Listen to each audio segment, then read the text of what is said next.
सर्वांना शुभ सकाळ, गुड मॉर्निंग सर्व शेतकरी बंधूंना. आणि हे बघा, आता सोयाबीन काढण्यासाठी येत आहे. आणखीन एक 15 दिवसामध्ये सर्व सोयाबीन निघणार आहे शेतकरी बंधूंनो. हे बघा, ह्या पद्धतीमध्ये पूर्ण पिवळं झालेलं आहे, बघू शकता तुम्ही. आणि 2 दिवस झालं मी ब्लॉग टाकलेला नाही आहे. थोडंसं आमच्या मिसेसची तब्येत बरोबर नव्हती, त्यामुळं मी 2 दिवस ब्लॉग टाकला नाही आहे. तरी मी हॉस्पिटलला होतो. तर आता सोयाबीनची लागवड थोड्याफार दिवसामध्ये चालू होणार आहे काढण्यासाठी. तरी तुम्ही बघू शकता, हे बघा, ह्या पद्धतीत सोयाबीन झालेलं आहे. 15 ते 20 दिवसामध्ये येऊन जाईल सोयाबीन. कसा वाटला ब्लॉग हा शेतकरी बंधूंनो, सांगा कमेंट बॉक्समध्ये. कमेंट करा, लाईक करायला विसरू नका आणि सर्वजण सपोर्ट करायला विसरू नका.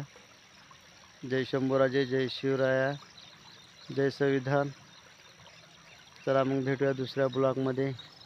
ओके, धन्यवाद.